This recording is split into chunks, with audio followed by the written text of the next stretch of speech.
ನಾನು ಇಂಗ್ಲೀಷ್ನಲ್ಲಿ ಪಾಠ ಮಾಡೋದಿಲ್ಲ, ಕನ್ನಡದಲ್ಲೇ ಮಾಡ್ತೇನೆ. ನನಗೊಂದು ಇಷ್ಟು ಒಂದು 200, 300, 500, 1000, 5000 ಮಕ್ಕಳು ಕೊಡಿ. ಅವರಿಗೀಗ ಒಂದು ವಿದ್ಯಾರ್ಥಿ ಮೇಲೆ 2,20,000 ರೂಪಾಯಿ ಖರ್ಚು ಮಾಡ್ತಾರೆ ಅವರು, ಒಂದು ವಿದ್ಯಾರ್ಥಿ ಮೇಲೆ ಅವರ ಲೆಕ್ಕಾಚಾರದಾಗೆ. ನನಗೆ ಅಷ್ಟು ಬೇಡ, ಒಂದು ವಿದ್ಯಾರ್ಥಿ ಮೇಲೆ 1 ಲಕ್ಷ ಕೊಡಿ, ವರ್ಷಕ್ಕೆ 1 ಲಕ್ಷ ಕೊಡಿ, ನಾನು ನಿಭಾಯಿಸ್ತೇನೆ. 1,000 ಮಕ್ಕಳು ಬೇಕಾ ಕೊಡಿ ನನಗೆ. ನಾನು 5,000 ಮಕ್ಕಳಿರುವಂಥ ಕನ್ನಡ ಮಾಧ್ಯಮ ಶಾಲೆ ಮೂಡುಬಿದ್ರೆಯಲ್ಲೇ ಮಾಡ್ತೇನೆ, ನಾನು ರೆಡಿ ಇದ್ದೇನೆ, ಕೊಡಿ ನನಗೆ. ನಾನು ಕೇಳ್ತಾ ಇದ್ದೇನೆ, ನಾನು ಪ್ರಯೋಗ ಮಾಡಿ. ಇದು ಸರ್ಕಾರಕ್ಕೆ ಆಯಿತು, ಅಷ್ಟೇ ಅಲ್ಲ, ನಮ್ಮ ರಾಜ್ಯದಲ್ಲಿ ಎಂಥ ಕುಲಗಳಿದೆ ಹೇಳಿ, ಬೇಕಾದಷ್ಟು ಇಲ್ಲಿ ಇಂಡಸ್ಟ್ರಿಗಳಿದೆ. ಎಂತೆಂಥ ವರ್ಷದ ವಾರ್ಷಿಕವಾದ ಉತ್ಪತ್ತಿಯನ್ನು 5,000 ಕೋಟಿ 10,000 ಕೋಟಿ ಅಂತೇಳಿ ಲಾಭಾಂಶವನ್ನು ಹೇಳ್ತಾರೆ. ಅವರು ನಾನು ಕೇಳೋದು, ಈ ರಾಜ್ಯದ ಮಣ್ಣಿನ ನಿಮಗೆ ಋಣ ಇಲ್ವಾ? ನಮ್ಮ ಭಾಷೆಯ ಋಣ ಇಲ್ವಾ?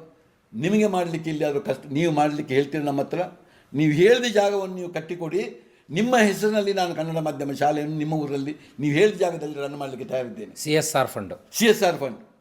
ಒಂದು ವೇಳೆ ಅದು ಅಲ್ಲ ಇದ್ದರೆ ನನಗೆ ಒಂದು ಕರಾರುವಕ್ಕಾಗಿ ನೀವು ನಮ್ಮ ಎಗ್ರಿಮೆಂಟ್ ಮಾಡಿಕೊಳ್ಳುವ.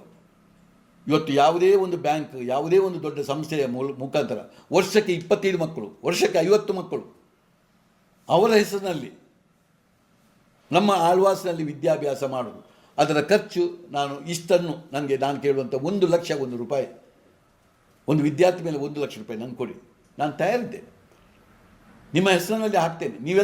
ನಾವೆಲ್ಲ ಸೇರಿ ಈ ಕನ್ನಡದ ಭಾಷೆಯನ್ನು ಕಟ್ಟುವಂತ ನಾನು ಅದನ್ನು ಹೇಳಲಿಕ್ಕೆ ತಯಾರಿದ್ದೇನೆ. ಇದರೊಟ್ಟಿಗೆ ಕೊನೆಗೆ ನಾನು ಹೇಳುವುದಿಷ್ಟೇ, ಬೇಕಾದಷ್ಟು ವಿದ್ಯಾಸಂಸ್ಥೆಯನ್ನು ಮುನ್ನಡೆಸಿಕೊಂಡವರು ಬೇಕಾದಷ್ಟು ನಮ್ಮ ರಾಜ್ಯದಲ್ಲಿದ್ದಾರೆ, ಅವರಿಗೂ ಕೈ ಮುಗಿದು ಬೇಡುವುದು ಇಷ್ಟೇ.